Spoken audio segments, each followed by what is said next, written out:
За предлог законот за Скопје, Европска престолнина на културата 2028, ќе се дебатира после годишниот одмор на пратениците.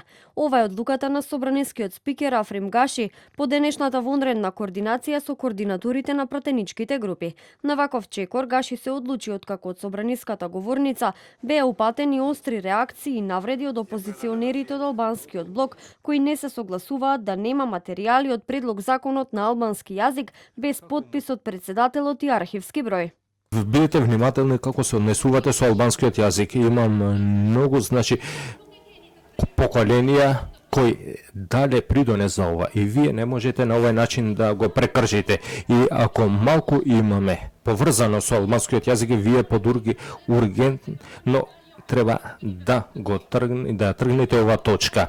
И јас не знам дали самите себе си се слушате што зборувате, но многу сте нелогични, излегуваат многу нелогични вашите зборови од тоа што можам да го слушнам. Да бидеме внимателни со начинот како му се обраќаме еден на друг. Не може да му се каже на еден пратеник, еден колега, еден човек кој ви е блиски, дали се слушате сами себе си што зборувате. Предлог законот со кој се предвидува град Скопје да основа фондација Европска престолнина на културата Скопје 2028 година и за набавките на таа фондација да не се применува законот за јавните набавки. Предизвика бура реакции кај пратениците од опозицијата, но ги подели и мислењата на јавноста. За проектот за кој има предвидено буџет од 21 милион евра од државната и локалната каса, како и 500.000 евра од европските фондови, предлагачите сметаат дека законот е неопходен за ефикасна реализација на европскиот проект.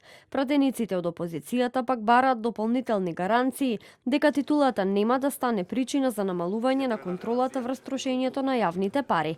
Поранешната министерка за култура и пратеничка од СДСМ Бисера Костадиновска-Стојчевска рече дека бараат повлекување на законот за Скопје 2028, бидејќи според нив законот е легализација на корупција. Криминалната организација ВМРО-ДПМН повторно се обидува да протне закон со кој ќе се заобиколат правилата за јавни набавки и ќе отвори простор за нови милионски тендери без контрола, како што и всушност реагира и целата јавност. Подготвен е закон со кој 21 милион евра јавни пари ќе можат да се потрошат без примена на законот за јавни набавки и без тендер.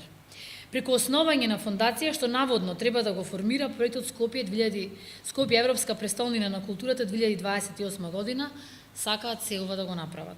За предлог законот кој треба да биде донесен по скратена постапка во собрание, со реакција излегува и од Државната комисија за спречување на корупција. Тие кажаа дека носењето закони по скратена постапка со кои се заобиколува примената на системските закони веќе е препознаено како висок ризик од корупција.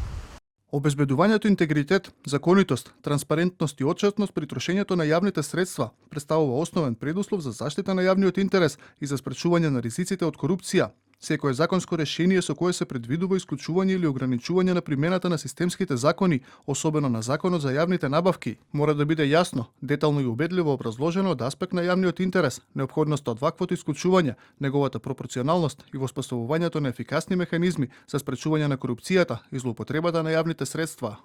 Координаторот на пратеничката група на ВМРО-ДПМН е Никола Мицевски рече дека по повлекувањето на законот истиот ќе биде доработен, но целта на власта, како што рече, останува исполнување на проектот. Во образложението на предлог законот е наведено дека постојаниот систем не обезбедува доволно можности за повеќе годишно финансирање, брза реализација на активности, користење на јавни и приватни простори и привлекување европски и меѓународни средства. Фондацијата би имала автономност во организацијата и работењето, но и механизми за надзор, отчетност и контрола.